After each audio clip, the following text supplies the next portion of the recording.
अस्सलामुअलैकुम, मैं हूँ फराह हाशमी और ये है फेस टू फेस। फरवरी 2026, जी हाँ, आगाज़ होता है अमेरिका और ईरान के जंग का, थैंक्स टू इसराइल। उसके बाद एक बहुत ही मुश्किल मरहले के बाद नेगोशिएशन का आगाज़ होता है, थैंक्स टू पाकिस्तान। और इवेंचुअली बहुत सारी मुश्किलात के बाद फाइनली जंग बंदी का ऐलान होता है, again thanks to Pakistan and Qatar. और जैसे ही सेंट्रल एशिया और मिडिल ईस्ट को थोड़ा सा सुकून का सांस लेने को मिलता है, अमेरिका फिर डिसाइड करता है जंग शुरू करने का। जी हाँ, अमेरिका ने ईरान के खिलाफ 5th जनरेशन वॉर का आगाज़ करते हुए ईरान भर में 90 अस्करी हदफ को निशाना बनाया गया। और अभी तक चले ये बात तो समझ में आती है, लेकिन इस हमले में इंटरेस्टिंग बात ये थी कि इस बार हमले बहुत ज़्यादा स्ट्रेटेजिकली प्लान किए गए थे। जी हाँ, अमेरिका ने पहली दफ़ा ईरान को रशिया, चीन और सेंट्रल एशिया से जोड़ने वाले स्ट्रेटेजिक ब्रिज आग तकी खान को तबाह कर दिया। जी हाँ, बिल्कुल। इसके साइड इफ़ेक्ट्स क्या होने वाले हैं? जंग अब लंबी चलेगी, रुक जाएगी, ये अनसर्टेनिटीज़ पे हम आज बात करेंगे। और इसके लिए मैं सबसे पहले वेलकम करना चाहूँगी हमारे रिस्पेक्टेड पैनलिस्ट को, ताकि हम उनसे उनकी राय पे हैं। जी हाँ, सबसे पहले हमें ज्वाइन किया है ब्रिगेडियर रिटायर्ड मसूद अहमद खान साहब ने, और साथ ही साथ हमें ज्वाइन किया है एयर वाइस मार्शल साजिद हबीब साहब ने, बहुत बहुत शुक्रिया। और उसके साथ हमारे कांस्टेंट एक्सपर्ट एनालिस्ट हैं शहजाद हुसैन भट्ट साहब ने, बहुत बहुत शुक्रिया आप तीनों को यहाँ मौजूद होने का। देखें, इस वक्त आप सबको मालूम है कि अनसर्टेनिटी हर तरफ है, जंग चल रही है, कभी खबर आती है जंग बंद हो गई है, और इन सब चीज़ों में पाकिस्तान स्पेशली, जिसने बहुत अरसे से पीस मेकिंग का काम करते आ रहे हैं और ऐसा लग रहा है कि अभी तक उनका काम ख़त्म नहीं हुआ, पाकिस्तान फिर अपनी कोशिशों में लगा है सुलह सफाई के लिए। लेकिन सबसे पहला सवाल मैं साजिद हबीब साहब से पूछना चाहूँगी कि ईरान ने 2 रोज़ में 90 अस्करी हदफ को निशाना बनाया, समझ में आता है ऑफ कोर्स ये होना ही था, लेकिन उसके बाद जो हमला किया गया आग तकी ब्रिज पर, जो कि स्ट्रेटेजिकली बहुत इम्पॉर्टेंट है ईरान के लिए, उसका साइड इफ़ेक्ट ईरान पर क्या होने वाला है?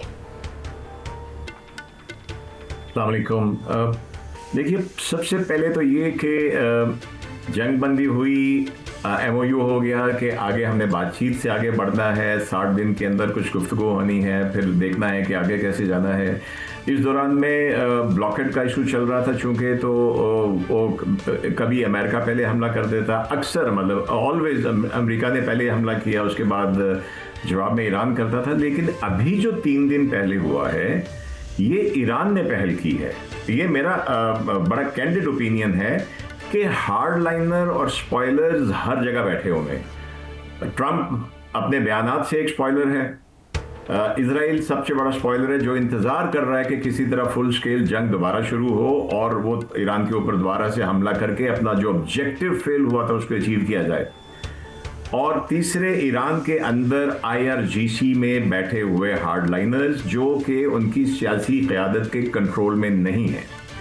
मुझे बताइए कि इतनी मेहनत की पाकिस्तान ने, आखिरी दिनों में कतर ने पूरा साथ दिया, सऊदी अरब ने थिक ऑफ द वॉर में पाकिस्तान से F-17 स्क्वाड्रन लोग ट्रुप्स बना के एक इशारा दिया कि वो लोकल अपने जो दाएं बाएं मालिक हैं, पाकिस्तान है, इन पे इन्हिसार करना चाहेगा अगले आने वाले सालों में, ताकि अमेरिका से इन्हिसार कम हो सके, जिसका आयरन डोम फेल हो गया था।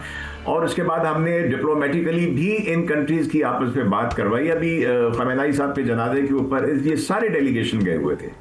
तो ईरान ने क्या किया, IRGC ने, कि कतर के LNG जो है शिप के ऊपर अटैक कर दिया, सऊदी अरब के शिप के ऊपर अटैक कर दिया।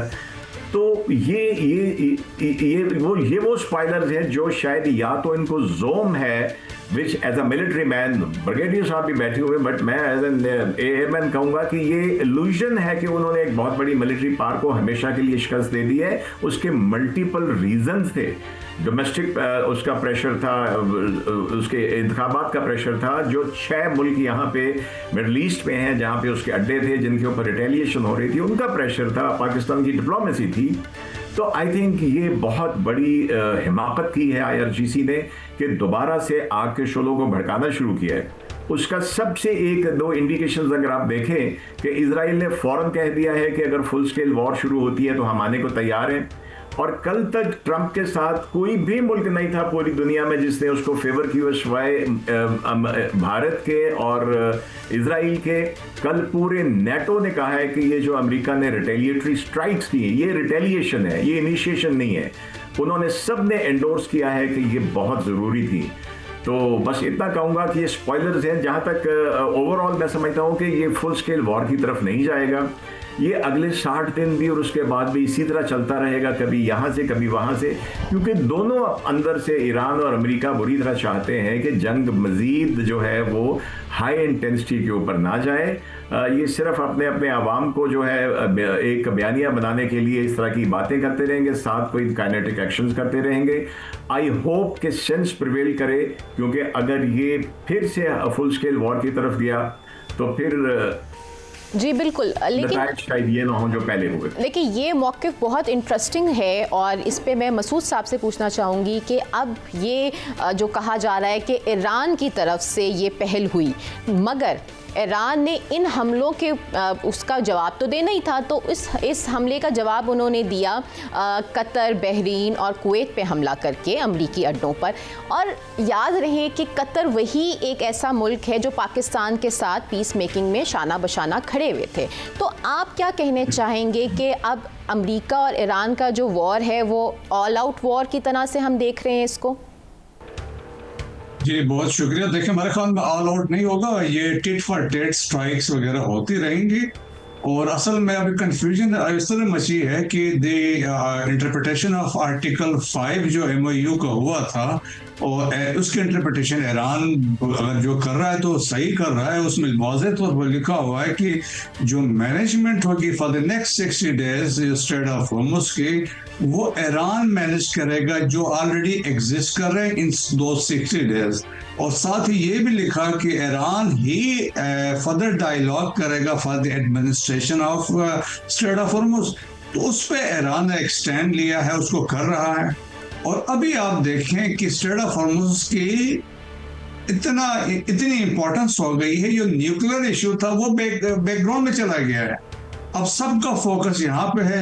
और सबसे ज्यादा देखें कि यहाँ पे तकलीफ है स्ट्राइक्स की जिस कंट्रीज को है, क्योंकि इंटायर उनके जो इकोनॉमी है, जो इनके इन एंड आउट जो है, वो तो स्ट्रेट ऑफ होर्मुज़ से हो रही है।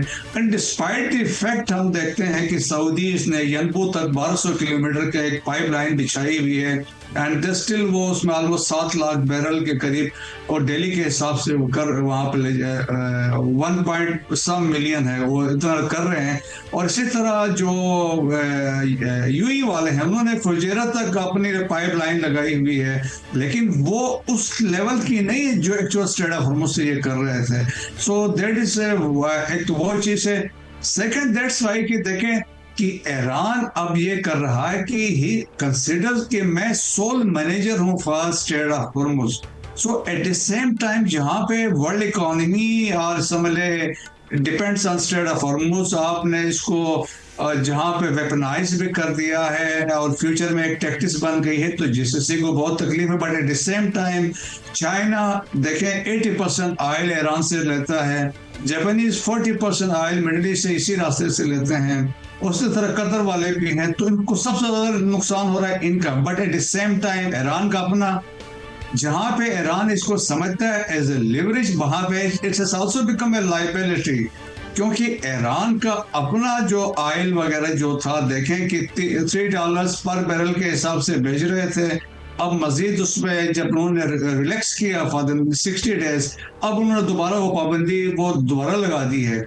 तो इनका अपना फ्यूचर के लिए बड़ा मसला होगा। सो ओवरऑल देखा जाए तो मेरे ख्याल में ये दोनों तरफ से रिस्पॉन्सिबिलिटी बनती है, बट ईरानीज जो है इसको एज ए लिवरेज के तौर पे यूज कर रहे हैं टू गेट कंसेशंस। वो फ्रोजन एसेट जो चाहते हैं, एटलीस्ट वो कहते हैं कुछ में से कुछ फ्रीज अनफ्रीज हो जाए, लाइक $25 बिलियन की बात कर रहे हैं, और सब्सिक्वेंटली वो आगे चलना चाहते हैं। अभी आप देखा ना कि जिस तरीके से स्ट्रेट ऑफ हॉर्मुज़ में जो नदरन रूट है जो ईरान के कंट्रोल में है, वो कैशम आइलैंड और लरक और इसके साथ और गुजरता है, तो वो कहते हैं जो जितने भी शिप्स हैं वो इससे गुजरे, इस रूट से। वेर जो ओमानी वाटर्स हैं वहां पे अमेरिकन से भी बैठे हुए हैं और इंटरनेशनल मैरीटाइम ऑर्गेनाइजेशन के लोग भी वहां पे हैं, तो शिप्स प्रेफर कर रहे हैं उस रूट को। So any ship passing through that route वो उनको ये स्ट्राइक्स करते हैं।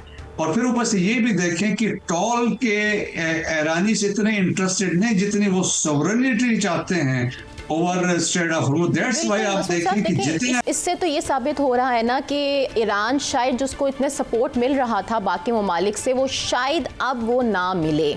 और इसी के साथ साथ हम अपने नेक्स्ट सवाल की तरफ बढ़ेंगे। शहजाद साहब से सवाल ये कि देखें, जैसे ही ईरान और अमेरिका की ये जंग का आगाज़ हुआ, रुकी, और ये बीच में जो भी सारी चीज़ें होती गई, मगर उसका पाकिस्तान पे बहुत सारी जगहों पे उसके इफ़ेक्ट पड़े हमें। लेकिन बलूचिस्तान की अगर सिक्योरिटी और दहशत गर्दी के हवाले से हम बात करें तो वो भी उसमें वाक़यात का जो हमने इजाफा देखा उसको नज़रअंदाज नहीं किया जा सकता। और साथ ही साथ सिक्योरिटी फोर्सेस हों या हुकूमत की जानिब से बहुत सारी मुसलसल कोशिशें हो रही हैं, कार्रवाई हो रही हैं। तो आपको क्या लगता है कि कब तक हमें फुल कंट्रोल देखने को मिलेगा? देखिए काबिल एहतराम फराह हाशमी साहबा, इस पे बड़ा बारीक सा सवाल आपने कर दिया है। अगर इस पे बात करूं तो इसराइल और भारत की मैं बाद में बात करूंगा कि इनका जो गट्स जोड़ है वो क्या है। पहले आप समझे मेरे पाकिस्तान को समझने की बजाय आप बलूचिस्तान पर आए और बलूचिस्तान की बजाय आप उसके एक हल्के पर आए। मैं आपको 2 मिनट की एक कहानी सुनाता हूँ। कहानी कुछ इस तरह है कि बलूचिस्तान के अंदर एक हल्का है जिसको कहते हैं NA260। ये NA260 है, ये इतना बड़ा हल्का है, 99,000 मुरब्बा किलोमीटर पर फैला हुआ है। अच्छा, इसके अंदर आप देखें ना, चागी है, नौशकी है, खारान है, वाशिक है, ये सारे जगह इस जगह पे फॉल कर रही है। अच्छा, अब जो 100 मुरब्बा किलोमीटर पर ये जो हल्का है, ये पाकिस्तान के कुल रकबे का तकरीबन 11 तो 12% बनता है।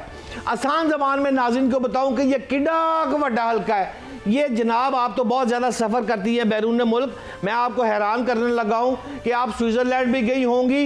ये स्विट्ज़रलैंड से बड़ा है ये एक हल्का। मैं बलूचिस्तान का नहीं कह रहा, मैं कह रहा हूं ये स्विट्ज़रलैंड से बड़ा है, ये उर्दन से बड़ा है, ये इसराइल से बड़ा है, ये यूनाइटेड अरब एमिरेट से बड़ा है, ये ऑस्ट्रिया से बड़ा है, पुर्तगाल से बड़ा है। और यार सारा प्रोग्राम ही मुक जाना है, 85 से ज़ायद ममालिक से बड़ा है एक हल्का।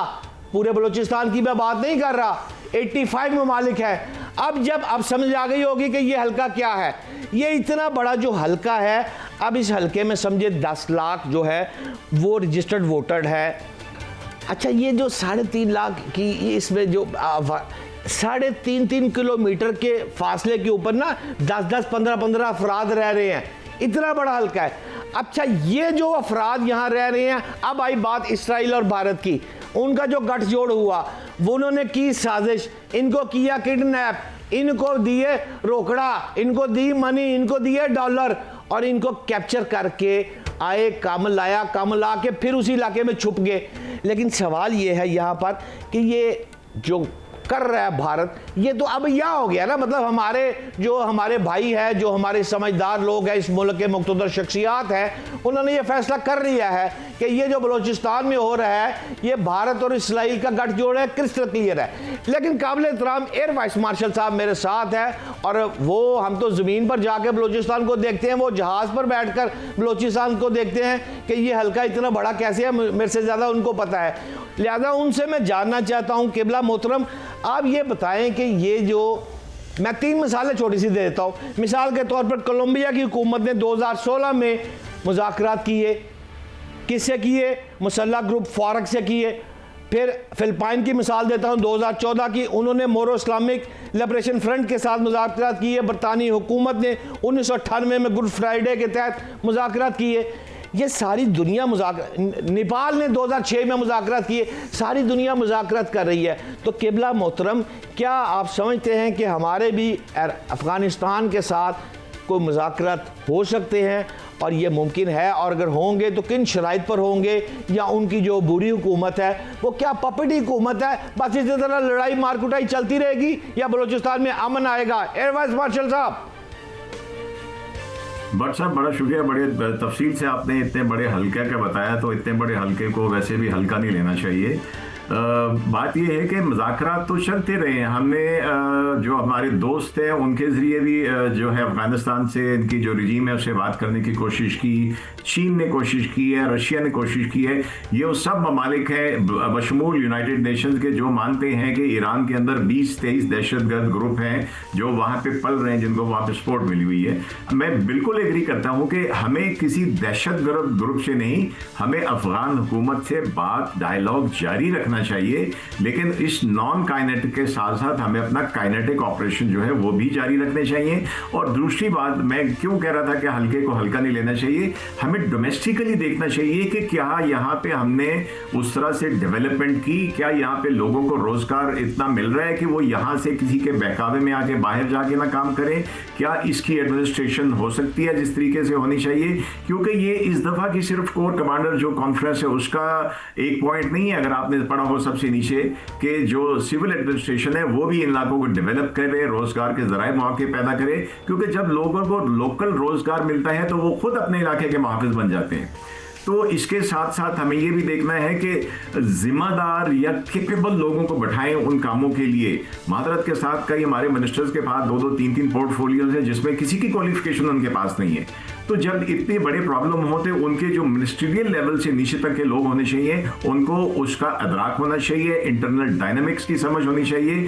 तो इंटरनली भी हमें काम करने की जरूरत है। दूसरा पॉइंट, इंटरनली जो इनके सिंपैथाइजर हैं, वो BLA हो या TTP हो, वो पॉलिटिकल माइंड वाले हैं, वो लोकल्स हैं, वो पैसा लेके फैसिलिटेट करने वाले हैं, हमें उतना ही ऑपरेशन अंदर करना चाहिए जितना हम बाहर जाके करेंगे। ईरान को अब समझदारी के साथ खेलना है, अपनी जिद को एक साइड पे रखते हुए अपने हवाले से भी और पूरे सेंट्रल एशिया और मिडिल ईस्ट के हवाले से भी उनको समझदारी के साथ आगे बढ़ाना चाहिए। इसी के साथ हम अब ब्रेक लेंगे, उसके बाद आपको ज्वाइन करेंगे आफ्टर द ब्रेक। जी वेलकम आफ्टर द ब्रेक। अब हम बात करेंगे हमारे बारे में, पाकिस्तान की मईशत के बारे में, क्योंकि जैसे ही पता चलता है कि आलमी जंग का आगाज़ हो गया है, पाकिस्तानियों के अंदर एक खौफ पैदा हो जाता है कि अब फिर महंगाई बढ़ जाएगी। लेकिन महंगाई सिर्फ और सिर्फ जंग की वजह से बढ़ नहीं रही। अगर हम बात करें एशिया बैंक की रिपोर्ट के हवाले से तो इन्फ्लेशन रेट में पाकिस्तान लास्ट 3 कंट्रीज़ में शामिल है। तो अब सवाल ये बनता है कि क्या इस जंग के बाद पाकिस्तान सबसे लास्ट पे आने वाला है इन्फ्लेशन रेट में कि नहीं, और क्या अब इस जंग के बाद महंगाई का एक और कहर टूटने वाला है पाकिस्तानियों पे कि नहीं। और इस जो डिटेल में इन सवालों के, इन खदशात को एड्रेस करने के लिए हमारे साथ हमारे पैनल मौजूद हैं हारून शरीफ, माशी तजियाकार। अब क्या पेट्रोल और महंगा होगा, लेकिन अगर हम देख रहे हैं आलमी मार्केट में तो 2% कम हुआ है, तो ये एक बहुत अनयूजुअल सी सिचुएशन है। इसके हवाले से आप क्या कहना चाहेंगे? जी, अनसर्टेनिटी की सूरत हाल है। कोई भी जब सूरत हाल गैर यकीनी की हो जाती है तो इन्वेस्टर्स जो हैं वो ज़रा अपने फैसले रोक लेते हैं। जो बेचने वाले हैं उनको डर लग जाता है कि क्योंकि पाकिस्तान का 85% हम बाहर से ऑयल बेस्ड चीज़ें इंपोर्ट करते हैं, कि अब वो महंगी हो जाएंगी। महंगी के अलावा डिसरप्शंस आ जाएंगी कि वो टाइमली अवेलेबिलिटी नहीं होगी। उससे फिर वो एक स्पाइरल इम्पैक्ट आता है, कॉस्ट ऑफ डूइंग बिजनेस बढ़ जाती है, ट्रांसपोर्ट की कॉस्ट बढ़ जाती है। और हमारा तो क्योंकि इन्हिसार बहुत ज़्यादा है इस इम्पोर्ट पे, तो इन चीज़ों के फैक्टर्स से इन्फ्लेशनरी जो इम्पैक्ट्स आते हैं, जैसे एशियन डेवलपमेंट बैंक ने ऑलरेडी पाकिस्तान की जो भी कुछ हफ्ते पहले इकोनॉमिक ग्रोथ का टारगेट था बजट में 4%, उसको 3.7 कर दिया है। सीधा सा बात यह है, एशियाई तरक्की बैंक ने नए माली साल के लिए पाकिस्तान की जो माशी शरह है उसका तखमीना कम करके 3.7% कर दिया है। अच्छा, अगर 3.7% कर दिया है तो जनूबी एशिया में मैं कंपैरिजन करूं अफगानिस्तान और मालदीव के बाद तो ये तीसरी कम तरीन शरह है। इसी तरह अगर बैंक की बात करूंगा तो महंगाई की पेशन गोई 8.3 पे चली गई है।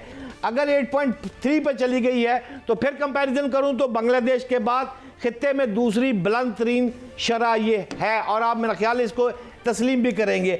आखिरी बात मैं आपसे ये अर्ज करना चाहता हूं कि रवा साल पाकिस्तान के लिए 4.5% जो शरह पेशगोई की थी, इसे आप कैसे देख रहे हैं? 1% कम होने से आप क्या समझते हैं? मेरा पाकिस्तानी और मैं और फराह हाशमी साहब, अब जो नया माली साल 2026-27 है, पाकिस्तानी अवाम के साथ मिलकर कोई लुडियाँ पंगड़े को खुशियाँ मनाएंगे या हम अफसुर्दा होने जा रहे हैं? ये हमारे लिए एक मुश्किल तरीन साल साबित होगा। हारून भाई जी, हम आपके प्रोग्रामों में पहले भी बात कर रहे हैं कि मुश्किल साल है।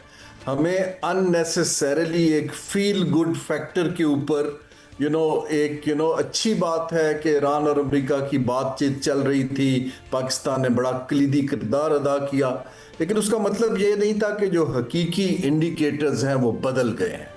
हमारी जो मईशत की शरह ये 3.7 है, बल्कि मैं तो 3 से 4 के दरमियान इसको और नीचे देखता हूँ फ्यूचर में। उसके फैक्टर्स हैं, हमें उनको एड्रेस करना है। देखिए, हमारी ये जो जीडीपी ग्रोथ है वो 3 चीज़ों पे डिपेंडेंट है। 60% उसमें सर्विसेज हैं, जिसमें तिजारत है, बैंकिंग है, रेस्टोरेंट्स हैं, हॉस्पिटल्स हैं। 20% ज़राअत और इंडस्ट्री है। अब हकीकत ये है कि ना ज़राअत एक्सपैंड कर रही है ना इंडस्ट्री एक्सपैंड कर रही है। वहां पर हमें बड़ा सीरियस संजीदा गौर करने की जरूरत है। जी बिल्कुल, लेकिन एक आम इंसान जो हमारे देखने वाले हैं उनके लिए सिर्फ एक ही सवाल इस वक्त बहुत ज़रूरी है, क्या पेट्रोल की प्राइसेस फिर बढ़ने वाली हैं?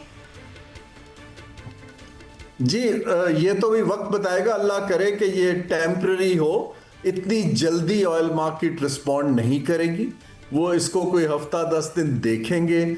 अगर इंटेंसिटी ऑफ कॉन्फ्लिक्ट में शिद्दत आती है तो फिर कुछ ऑयल मार्केट्स जो हैं वो अपवर्ड रिवीजन दोबारा शुरू कर देंगी। आम इंसान को, आपको ये सोचने की ज़रूरत है और मुझे, कि आम इंसान को ऑयल की प्राइसेस पे इतनी तशवीश क्यों है। उसकी मेन वजह यह है कि हमारा इन्हिसार बहुत ज़्यादा है बाकी ममालिक की निस्बत। हमने अपने एनर्जी मिक्स में ऑल्टरनेट एनर्जी को शामिल नहीं किया जिस तरह करना चाहिए था।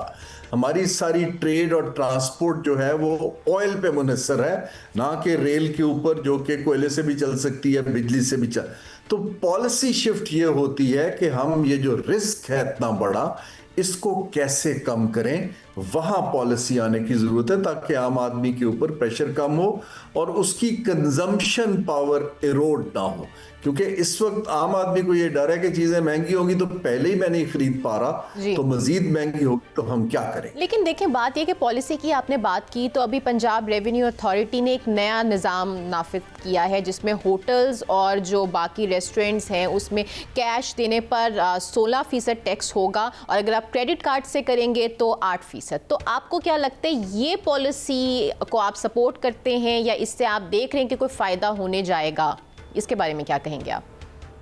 जी, ये 2 तरह की पॉलिसीज हैं। एक पॉलिसीज हैं जो मईशत को आगे लेके चलती हैं, एक पॉलिसीज हैं जो हमारा रेवेन्यू कलेक्ट करने में और इकोनॉमी को डॉक्यूमेंट करने में मदद देती है।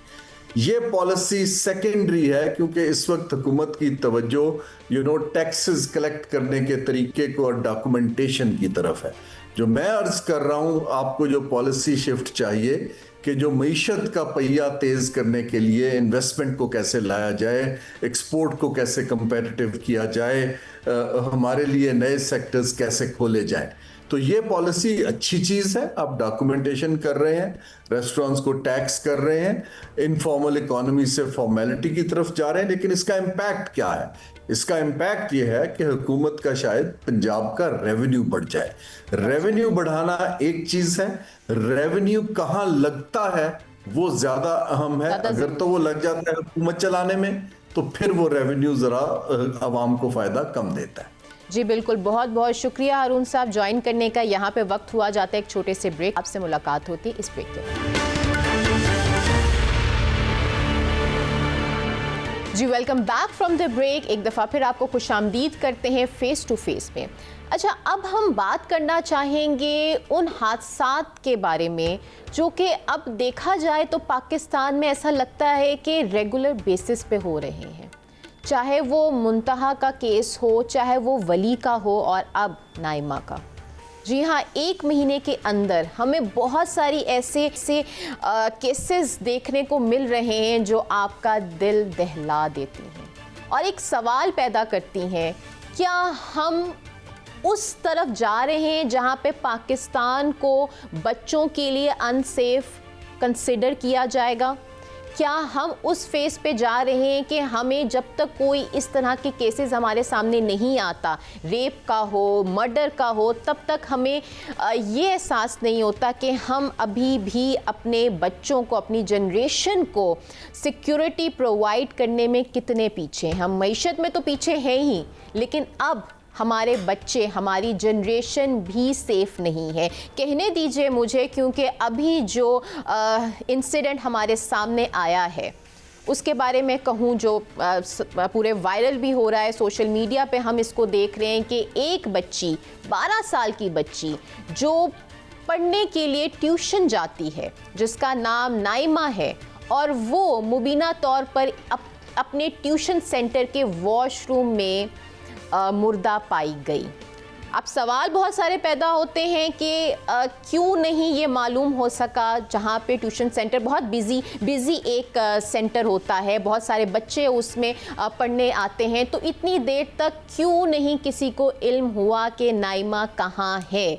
और उसके बावजूद जो इन्वेस्टिगेशंस हमारे सामने आई, उससे कोई क्लियर पिक्चर हमें नहीं मालूम हुई। शुरुआत हुई रेप के इंकशाफात से, उसके बाद पता चला रेप नहीं है, कोई तशद्दुद के निशान नहीं है, और अब पता चल रहा है कि उसने सुसाइड की है। और इसके हवाले से भट्ट साहब बताएं, मुझे समझ में नहीं आ रहा कि ये मैं सवाल रखूं, कैसे रखूं, कि हमारी इन्वेस्टिगेशन इतनी वीक है, एफआईआर क्या कहती है, क्यों इतनी कंफ्यूजन है, क्यों नहीं पता चल रहा एक छोटी सी बच्ची एक ट्यूशन सेंटर में मुर्दा कैसे पाई जा सकती है? देखिए फराश भी साहबा, पहले तो मैं आपको 1 मिनट में कहानी पहले बता देता हूँ। कहानी ये है कि 12 साल की बच्ची है, तालबा है, ट्यूशन सेंटर में पढ़ती है, नईमा उसका नाम है, और वो वॉशरूम में जाकर मुर्दा हालत में पाई गई है। उसकी बहन ने उसका दरवाज़ा खोला है, एफआईआर हो गई है, और इस वक्त जो ट्यूशन सेंटर का मालिक है वो अपने 2 बेटों के हमरा पुलिस की हिरासत में है। उसकी जो बेटियां वो भी वहाँ पढ़ाती थी,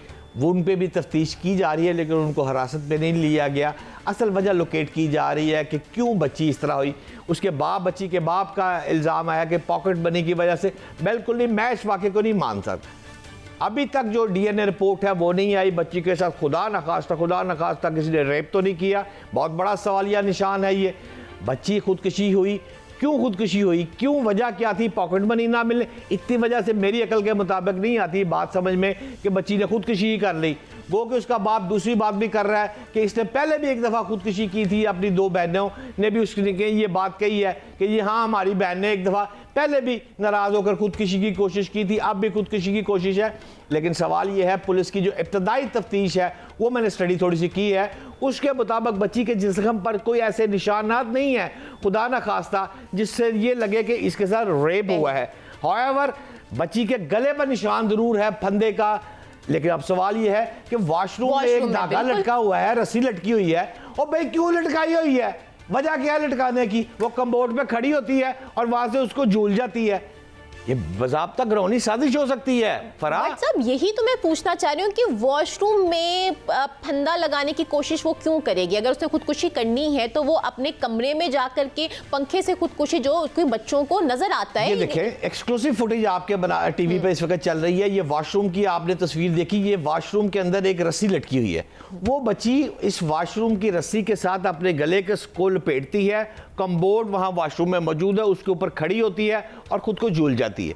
बाद उसकी आकर बहन दरवाजा खोलती है, वो मुर्दा हालत में तकरीबन थी। एक सेकंड के लिए हम इस चीज को मान लेते, लेकिन मुझे ये बताएं कि कितनी देर बाद पता ये चलता है कि बच्ची की मौत हो चुकी है, या वो जाते हैं वॉशरूम का दरवाजा खटखटाते हैं, कितनी उस पीरियड कितना था? देखिए उसका ड्यूरेशन अगर सेंसिटिव क्राइम एक्सपर्ट की हिस्से से निकालने की कोशिश करें कि जब इस तरह के वाकयात में बच्ची झूलती है एक रस्से के साथ बांध कर अपने आप को, तो अल्लाह माफ़ करे उसकी मौत होते वक्त 6 से 5 से 7 मिनट के दरमियान का ड्यूरेशन बताया गया एक्सपर्ट ने हमें, यानी 6 मिनट का वक्फा दिया गया है, क्योंकि जो उसकी बहन कह रही है कि वो आती है और आके दरवाज़ा खोलती है, अभी वो बच्ची बिल्कुल मुर्दा नहीं है, वो तड़प रही है, वो जाँ बक हुई नहीं है। जब हॉस्पिटल लेके जाते हैं तो रास्ते में उसकी वो जहाँ वक्त बच्ची हो रही है, यानी तकरीबन 6 मिनट का आप लगा लें कि वो बच्ची बेचारी उसी रही, और सब सोए रहे, किसी को कोई नहीं पता गार्ड कहाँ गया, टीचर कहाँ गया, उस्ताद कहाँ गया, इवन के बहने भी हैं, सब कुछ वहां पर, और ये नहीं पता चल, क्योंकि वॉशरूम में अक्सर एक वॉशरूम जब होता है तो बहुत सारे स्टूडेंट्स आते जाते रहते हैं। मुझे तो पहली बात बट साहब यही समझ में नहीं आ रहा कि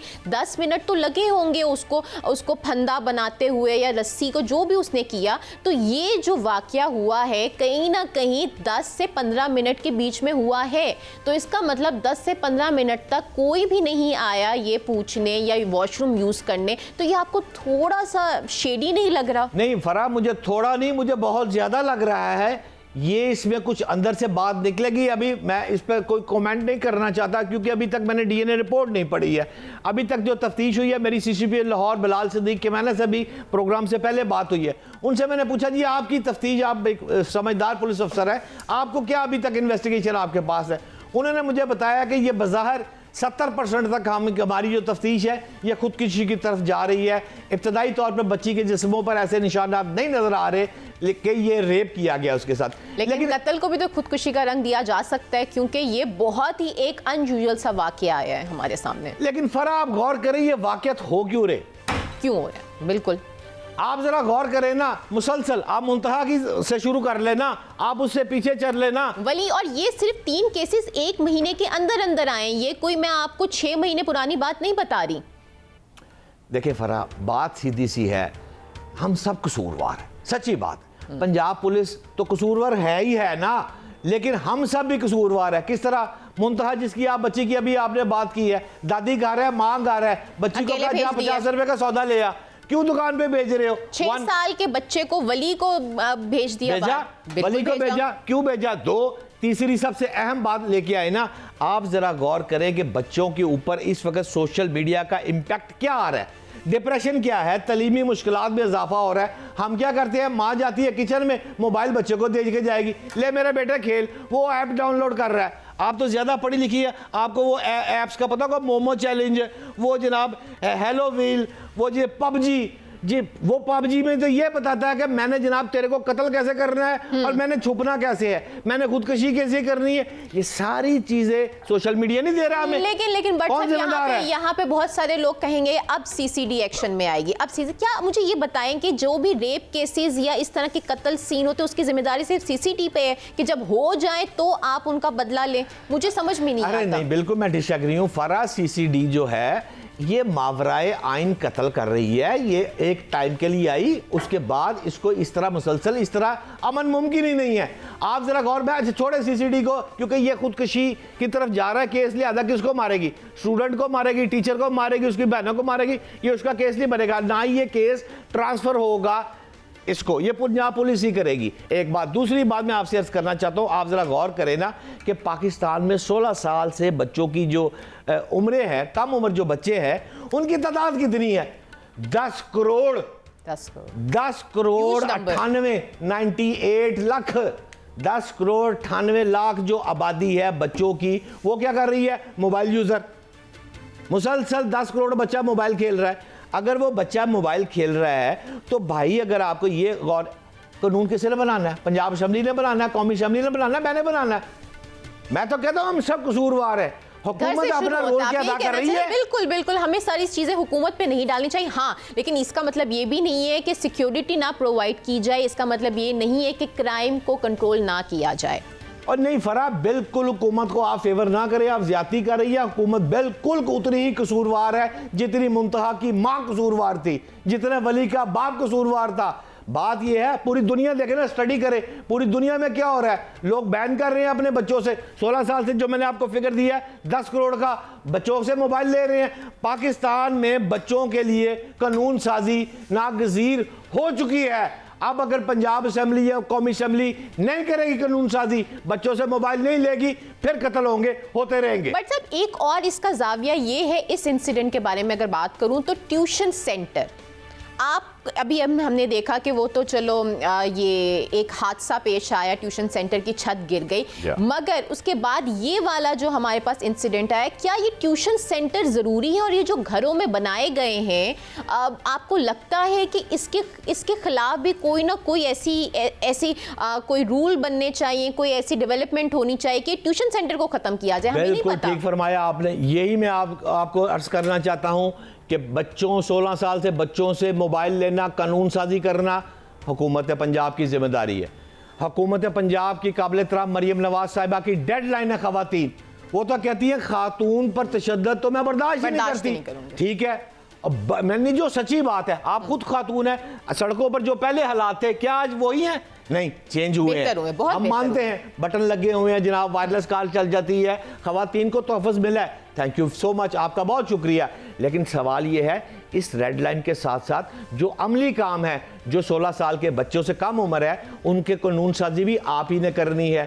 फिर देखिए ट्यूशन सेंटर के जो आपने बात की है कि जगह जगह खुले हुए, और की करिए, पैसे नहीं गए, कहाँ पढ़ाएं? एचईसन में पढ़ा दूं बच्चा अपना, शोएफात में पढ़ा दूं बच्चा अपना, कहाँ से? स्कूल बीकर हाउस में 18,000 रुपये वहाँ पढ़ूँ, फिर उसके बाद मैं अकेडमी पे दूँ, फिर जनाब मैं ओ लेवल ए लेवल की फीसें देके क्या करूँगा? जो मल्ले की अकेडमी है उसको 2,500-3 हज़ार रुपया दे के मैं अपना बच्चा वहाँ भेजूँगा, छत गिर जाती है, 18 बच्चे मर जाते हैं, बच्ची जाती है, खुदकशी हो जाती है। ये हुकूमत का काम है। फराह आप नहीं ज्यादती कर रही हैं। देखें बट साहब, बिल्कुल बात इतनी सी है कि अगर हम ये बर्दाश्त कर लेंगे कि महंगाई हो जाए, हम सारी चीज़ें बर्दाश्त कर लेंगे, मगर हम ये नहीं कर सकते कि हमारी जो जनरेशन है वो अनसेफ है।